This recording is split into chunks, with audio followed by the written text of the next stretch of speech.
hopefully everything will be fine. All right, guys, so before I go ahead and kick this video off, it is a hard video to make, and that the truck is broken, as you can tell by the thumbnail and everything in the description. But it is a hard video to film, but you do know that I actually share 100% everything with you guys. I don't hide anything. I try not to sugarcoat anything. It's straight and to the point. When something breaks, you guys see it. There's plenty of other YouTubers out there that don't show when their things break.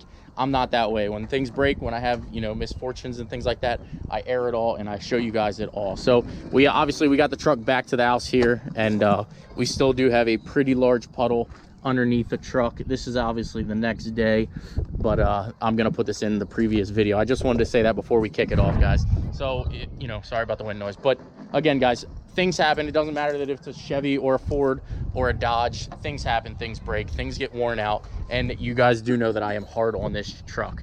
So with that being said, guys, I'm gonna go ahead and roll the footage, and hopefully, today I'm gonna get the truck checked out, and we should be able to get it back up and running, I hope, as long as it's nothing major, but who knows.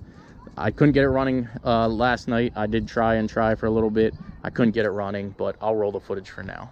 Guys, please keep the negativity to a minimum. I do know, obviously, people are going to talk crap. There's going to be hate out there, but I am hard on this truck. I use this truck as a truck. I have fun with it. I take it off-roading. It is what it is. I do get it. It is a 6.4, which is, in you guys' eyes, the worst diesel truck out there and things like that. But you know what, guys? Who cares? I don't care. I enjoy the truck. I want the truck. I'm going to keep the truck as long as it's nothing major. What is going on, everybody? How is everyone out there doing today? So today, we got a little bit of a special one, something that I'm kind of excited about. But my buddy Vince, Tunnel Chaser, I'll have his information somewhere displayed on the screen, but he called me and asked me if I wanted to go on a little bit of a trip. So I, obviously, being like the person who loves to go on trips, I love going and seeing things, I love doing things. Obviously, you can tell I'm always on the go, but I said, why not? What do you got in mind? So he tells me, hey, we're gonna go to Kentucky. That's right, Bowling Green, Kentucky, this weekend for some kind of event. I gotta actually talk to him about what the event actually is, so that I can express to you guys whether it's public or if it's something that, it's just YouTubers, or I don't even know. Maybe it's something with his GT350R. I honestly have no idea. But he reached out and said, hey, do you want to go? I said, absolutely. I don't have anything going on this weekend for once. Let's do it. So obviously we know he has that GT350R, and I don't think it has air conditioning. I don't think it has a radio, or, pretty much, I don't think it has anything to it. So we're gonna end up taking a truck, and we need a trailer. So he sent me a link to a trailer up here, somewhere up my way, and he said, hey, go get this. Let's use it. We're gonna need it. So I'm gonna go up here. We're gonna see if we can't make a deal on this trailer, and who knows, maybe we'll have a trailer for the channel, guys. So again, check out Tunnel Chaser, great guy, Vince. I can't even express how good of a guy he is. He's funny, hilarious. Like, we do things, obviously you've seen him in my videos before, but we're gonna go check out a trailer that's only, I think it's not too far from me. It's about 27 minutes from me, but obviously we're sitting in a little bit of traffic. But we're gonna go check this trailer out and see if we can't come home with it. So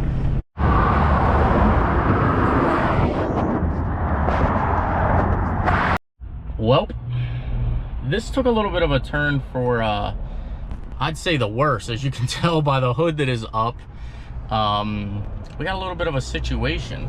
So basically, as you guys do know, I did change the water separator the other day, and I put the new valve on and everything like that.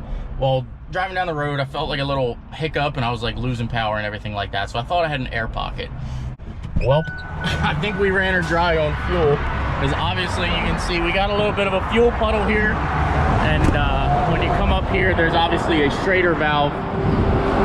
If you come up here and try to press the petcock there, there's nothing comes out of it. So I had to call Mike. That's right, we're gonna have a Duramax coming to save us, hopefully, and we're gonna get back on the road. Maybe we can still go buy that trailer today. Hopefully everything's good to go. But what a dumb mistake on my part. That's gonna definitely cost me for sure. So it is what it is. All right, we'll sit here and wait for Mike. Well, because it is a dually and she's a big girl, you kind of gotta stagger it a little bit and have a wheel hang. Hopefully, Mike has my other GoPro. Hopefully he is catching some footage of this, but it's definitely terrible to be on the side of the road and in this predicament. I somehow now have a little wrench icon. It's just been one of them days.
I'm not really sure how well you guys can see that, but obviously you got to stagger one wheel. SD card back in, oh, you have to, like, when it does that before or again, just push. Jam it in there with the piece of paper. I saw you had some piece of paper in Next time, just like push like here.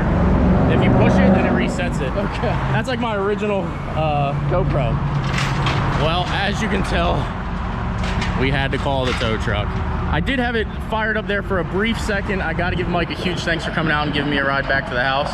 Obviously, we got Mo in the back of Mike's truck right now, so it is what it is, guys. I'm not upset about it. It's something that obviously I'm going to have to pay for, and it's on me. So let me get the hood closed here for him, and we're gonna get her home and get her fixed and get her running. She will be running tonight, guys. It's not a big deal. It's just a little bit of a fuel system issue, but holy hell, we still got a lot of mud under there. We'll get all that cleaned up too. Can you say thank you to Mike? He saved us, otherwise we'd still be sitting on the road. No? She didn't. We were fine sitting here. Yeah. Well, I do appreciate you. No problem. I thank you very much. It was a hard call. It was a hard call to make. Honestly, I thought it was going to stay running there for you. I thought it was too, but we'll get it back and we'll get it running. But then I remembered it was a Ford and I was like, ah, shit. All right, guys. Well, if that being said, the truck should be here momentarily. Thank you very much again, and let's get you out.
Alright. Yep.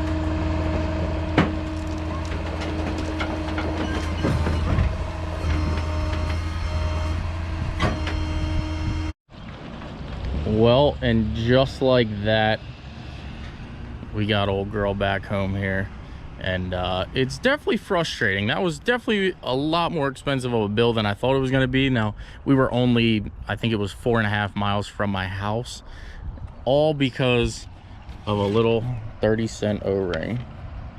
So basically what I'm going to do here is I'm going to go ahead and bleed this thing out a bunch of times and get this truck fired up, and I guess hopefully that trailer's still there tomorrow and we'll call the guy and go get it.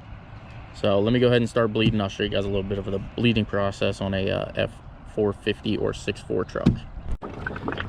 Look at all the air coming out of there. So it's going to take a little bit of time. We'll go ahead and get her all bled out, and hopefully everything will be fine. That is terrible.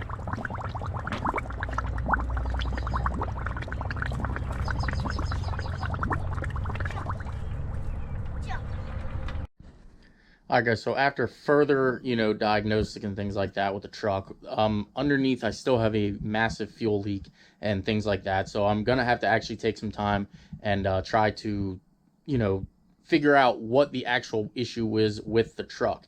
Now, I think basically what happened is I think that O-ring is causing, air to bypass past the secondary fuel pump or the transfer pump and just continuously pumping air. So with it having a vacuum leak or an air leak there, the fuel is just running out and the air is just going up into the tank. So I'm going to need some more time to actually figure this out. I did try to swap in an O-ring and everything like that, and I still have a leak and things like that. So we got to figure it out, and I'm exhausted, I'm drained. I'm glad the truck's home and everything like that, but I'm just drained for right now. So we're going to kick this back off again tomorrow and, kind of go from there. So again, guys, I don't want to say if you like the content or anything like that because, it is something that happens. There's nothing you can really do. But if you like the content, please give it a big thumbs up. I need the support. Smash that like button. Please subscribe. And I'll see you guys in the next upload. Now, the next upload, I think we are going to tear that apart and try to find the issue, as I do kind of need the truck, as a truck. So who knows? We'll find out when we get to that crossing stone. But thanks again, guys, and I'll see you in the next upload.